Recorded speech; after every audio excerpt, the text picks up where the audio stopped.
ओम नमः शिवाय। शिवरात्रि व्रत की कथा। मार्ग में प्रवीण पुरुषों को मोक्ष की प्राप्ति कराने वाले 4 व्रतों का नियम पूर्वक पालन करना चाहिए। वे 4 व्रत इस प्रकार हैं: भगवान शिव की पूजा, रुद्र मंत्रों का जप, शिव मंदिर में उपवास तथा काशी में मरण। ये मोक्ष के सनातन मार्ग हैं।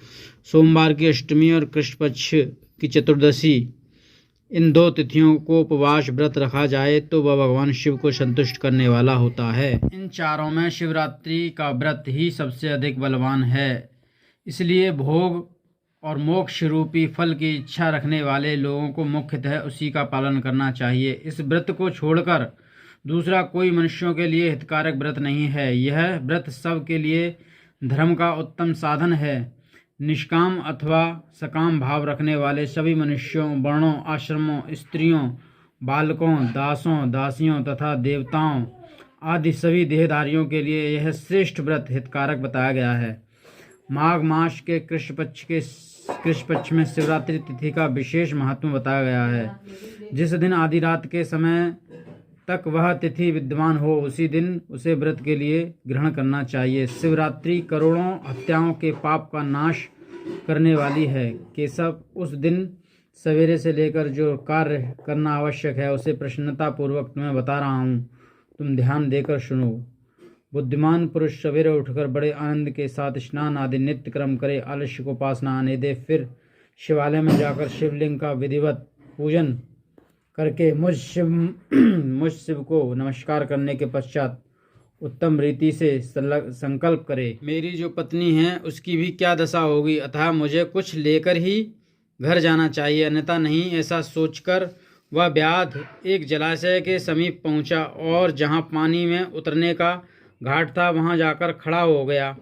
वह मन ही मन यह विचार करता था कि यहाँ कोई ना कोई जीव पानी पीने के लिए अवश्य आएगा, उसी को मारकर कृत्य हो उसे साथ लेकर प्रसन्नता पूर्वक घर को जाऊंगा। ऐसा निश्चय करके वह व्याध एक बेल के पेड़ पर चढ़ गया और वहीं जल साथ लेकर बैठ गया। उसके मन में केवल यही चिंता थी कि कब कोई जीव आएगा और कब मैं उसे मारूंगा। इसी प्रतीक्षा में भूख प्यास से पीड़ित हो वह बैठा रहा। उस रात के पहले पहर में एक प्यासी हिरणी वहां आई, जो चकित होकर जोर जोर से चौकड़ी भर रही थी। ब्राह्मणों, उस मृगी को देखकर व्याघ्र को बड़ा हर्ष हुआ और उसने तुरंत ही उसके वध के लिए अपने धनुष पर एक बाण का संधान किया। ऐसा करते हुए उसके हाथ के धक्के से थोड़ा सा जल और बिल्व पत्र नीचे गिर पड़े। उस पेड़ के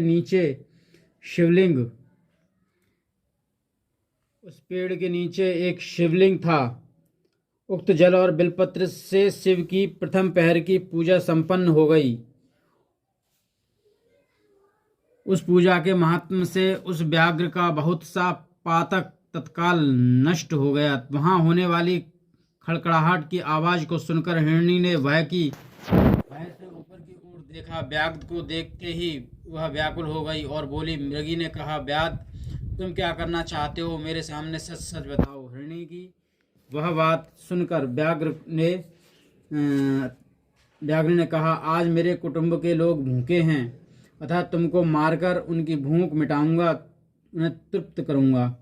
व्याघ्र का वह दारुण वचन सुनकर, जिसे रोकना कठिन था, उस दुष्ट भील को बाण ताने देखकर मृगी सोचने लगी, अब मैं क्या करूं, कहाँ जाऊं, अच्छा कोई उपाय रचती हूं।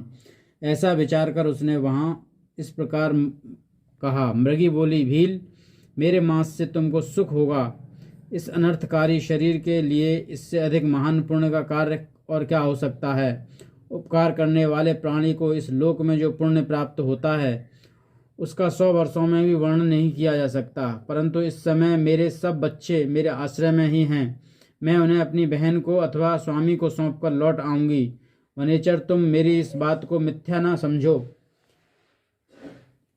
मैं फिर तुम्हारे पास लौट कर आऊंगी, इसमें संशय नहीं है। सत्य से ही धरती टिकी हुई है, सत्य से ही समुद्र अपनी मर्यादा को स्थित है और सत्य से ही निर्झरों से जल की रहती हैं।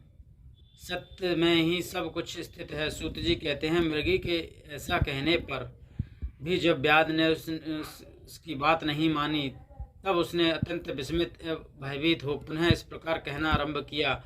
मृगी बोली, व्याध सुनो, मैं तुम्हारे सामने ऐसी शपथ खाती हूँ जिससे घर जाने पर मैं अवश्य तुम्हारे पास लौट आऊंगी। ब्राह्मण यदि वेद बेचे और तीनों काल संध्या न करे तो उसे जो पाप लगता है, पति की आज्ञा का उल्लंघन करने के स्वेच्छानुसार कार्य करने वाली स्त्रियों को जिस पाप की प्राप्ति होती है, किए हुए उपकार को न मानने वाले, भगवान शंकर से विमुख रहने वाले, दूसरों से द्रोह करने वाले, धर्म को लांघने वाले तथा विश्वासघात और छल करने वाले लोगों को जो पाप लगता है, उसी पाप से मैं भी लिप्त हो जाऊं यदि लौटकर यहाँ न आऊं। इस तरह के अनेक शपथ खाकर जब मृगी चुपचाप खड़ी हो गई, तब व्याध ने उस पर विश्वास करके कहा, अच्छा अब तुम अपने घर जाओ।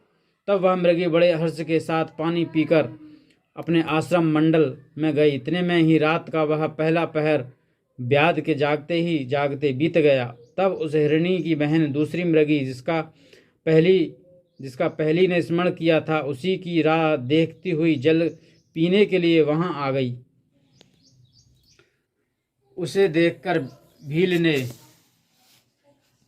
ने स्वयं बाण को तरकस से खींचा। ऐसा करते समय पुनः पहले की भांति भगवान शिव के ऊपर जल और बेलपत्र गिरे। उसके द्वारा महात्मा शंभु की दूसरे पहर की पूजा संपन्न हो गई। यद्यपि वह प्रसंगवश ही हुई थी, तो भी व्याध के लिए सुखदायिनी हो गई।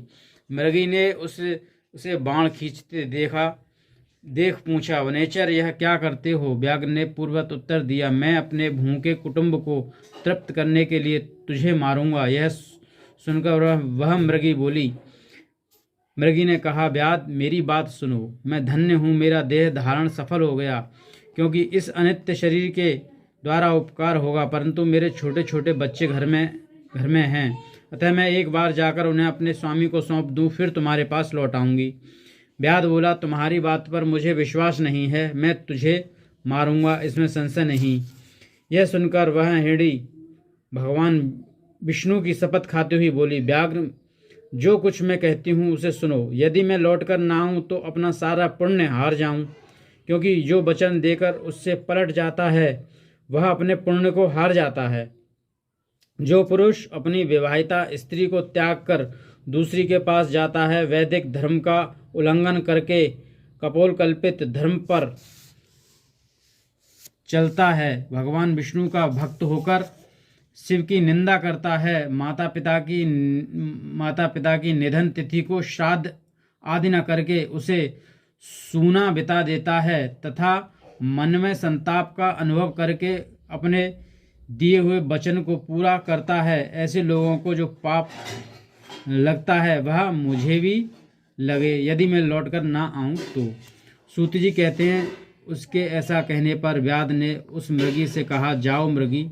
जल पीकर हर्षपूर्वक अपने आश्रम को गई। इतने में ही रात का दूसरा पहर भी व्याघ्र के जागते जागते बीत गया। इसी समय तीसरा पहर आरंभ हो जाने पर मृगी के लौटने में बहुत विलंब हुआ। जान चकित हो व्याध उसकी खोज करने लगा। इतने में ही उसने जल के मार्ग में एक हिरण को देखा। वह बड़ा हष्ट पुष्ट था। उसे देखकर वनेचर को बड़ा हर्ष हुआ और वह धनुष पर बाण रखकर उसे मार डालने को उद्यत हुआ।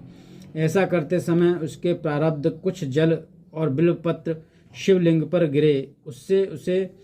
उसके सौभाग्य से भगवान शिव के तीसरे पहर की पूजा संपन्न हो गई। इस तरह भगवान ने उस पर अपनी दया दिखाई। पत्तों के गिरने आदि का शब्द सुनकर उस मृग ने व्याध की ओर देखा और पूछा, क्या करते हो? व्याघ्र ने उत्तर दिया, मैं अपने कुटुंब को भोजन देने के लिए तुम्हारा वध करूंगा। व्याध की यह बात सुनकर हिरणी के मन में बड़ा हर्ष हुआ और तुरंत ही व्याध से इस प्रकार बोला। हिरणी ने कहा, मैं धन्य हूँ, मेरा हष्टपुष्ट होना सफल हो गया, क्योंकि मेरे शरीर से आप लोगों की तृप्ति होगी। जिसका शरीर परोपकार में काम नहीं आता उसका सब कुछ व्यर्थ चला गया। जो सामर्थ्य रहते हुए भी किसी का उपकार नहीं करता, उसकी वह सामर्थ्य व्यर्थ चली जाती है तथा वह परलोक में नरकगामी होता है। परंतु एक बार मुझे जाने दो, मैं अपने बालकों को उनकी माता के हाथ में सौंपकर और उन सबको धीरज बनाकर यहाँ लौट आऊँगा। उसके ऐसा कहने पर व्याघ्र मन ही मन बड़ा विस्मित हुआ। उसका हृदय कुछ शुद्ध हो गया था और उसके सारे पाप पुंज नष्ट हो चुके थे। उसने इस प्रकार कहा। व्याध बोला, जो यहाँ आए थे सब तुम्हारी ही तरह बातें बनाकर चले गए, परंतु वे बच्चक अभी तक यहाँ नहीं लौटे हैं। मृग, तुम भी इस समय संकट में हो, इसलिए झूठ बोलकर चले जाओगे, फिर आज मेरा जीवन निर्वाह कैसे होगा? मृग बोला, व्याध, मैं जो कुछ कहता हूँ उसे सुनो। मुझ में असत्य नहीं है। सारा चराचर ब्रह्मांड सत्य से ही टिका हुआ है। जिसकी वाणी झूठी होती है उसका पुण्य उसी क्षण नष्ट हो जाता है। तथापि भील, तुम मेरी सच्ची प्रतिज्ञा सुनो। संध्या काल में मैथुन तथा शिवरात्रि के दिन भोजन करने से जो पाप लगता है, धरोहर को हड़प लेने तथा संध्या न करने से द्विज को जो पाप होता है, वही पाप मुझे लगे यदि मैं लौटकर न आऊं। जिसके मुख से कभी शिव का नाम नहीं निकलता, जो सामर्थ्य रहते हुए भी दूसरों को उपकार नहीं करता, पर्व के दिन श्रीफल तोड़ता, अभक्ष्य भक्षण करता तथा शिव की पूजा किए बिना और भस्म लगाए बिना भोजन कर लेता है, इन सब का पातक मुझे लगे यदि मैं लौटकर न आऊं। सूत जी कहते हैं, उसकी बात सुनकर व्याध ने कहा, जाओ शीघ्र लौटना। व्याघ्र के ऐसा कहने पर मृग पानी पीकर चला गया। वे सब अपने आश्रम पर मिले आबद्ध हो चुके थे। आपस में एक दूसरे के वृत्तांत को भली बातें सुनकर सत्य के पास से बंधे हुए उन सब ने यही निश्चय किया कि वहां अवश्य जाना चाहिए। इस निश्चय के बाद वहां बालकों का आश्वासन देकर वे सब के सब जाने के लिए उत्सुक हो गए। उस समय जेठी मृगी ने वहां अपने स्वामी से कहा, स्वामिन, आपके बिना यहाँ बालक कैसे रहेंगे? प्रभु, मैंने भी वहाँ पहले जाकर प्रतिज्ञा की है, इसलिए केवल मुझको जाना चाहिए। आप दोनों यहीं रहें। उसकी यह बात सुनकर छोटी मृगी बोली, बहन, मैं तुम्हारी सेविका हूँ, इसलिए आज मैं ही व्याघ्र के पास जाती हूँ, तुम यहीं रहो। यह सुनकर मृग बोला, मैं ही वहाँ जाता हूँ, तुम दोनों यहाँ रहो, क्योंकि शिशुओं की रक्षा माता से ही होती है। स्वामी की यह बात सुनकर उन दोनों मृगियों ने धर्म की दृष्टि से उसे स्वीकार नहीं किया। वे दोनों अपने पति से प्रति प्रेम पूर्वक बोली, प्रभु, पति के बिना इस जीवन को धिक्कार है। तब उन सब ने अपने अपने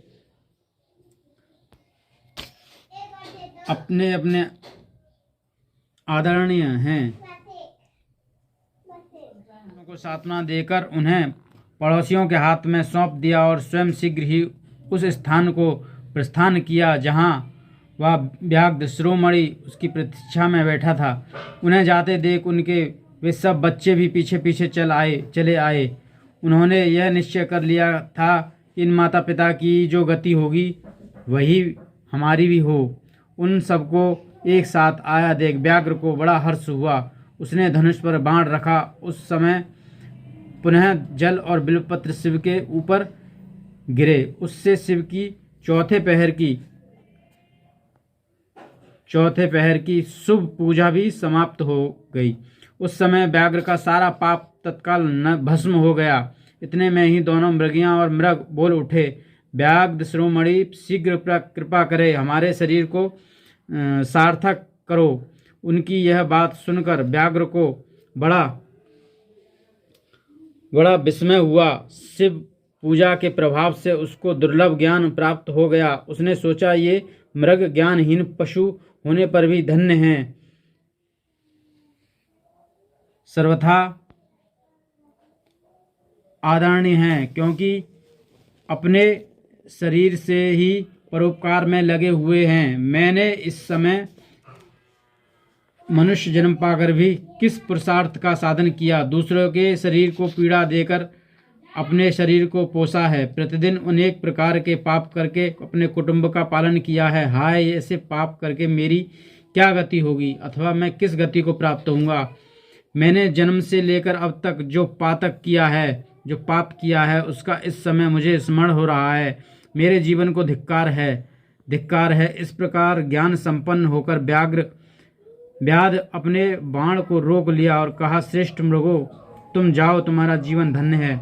व्याध के ऐसा कहने पर भगवान शंकर तत्काल प्रसन्न हो गए और उन्होंने व्याध को अपने सम्मानित एवं पूजित स्वरूप का दर्शन कराया तथा कृपा पूर्वक उसके शरीर का स्पर्श करके उससे प्रेम से कहा, भील, मैं तुम्हारे व्रत से प्रसन्न हूँ, वर मांगो।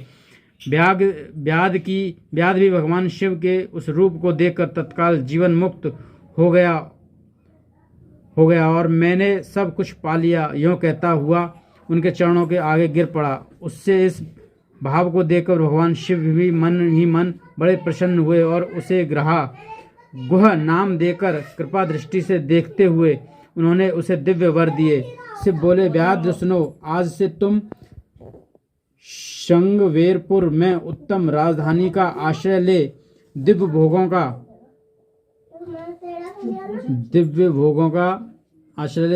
का उपयोग करो। तुम्हारे वंश की वृद्धि निर्विघ्न रूप से होती रहेगी, देवता भी तुम्हारी प्रशंसा करेंगे। व्याध, मेरे भक्तों पर स्नेह रखने वाले भगवान श्री राम एक दिन निश्चय ही तुम्हारे घर पधारेंगे और तुम्हारे साथ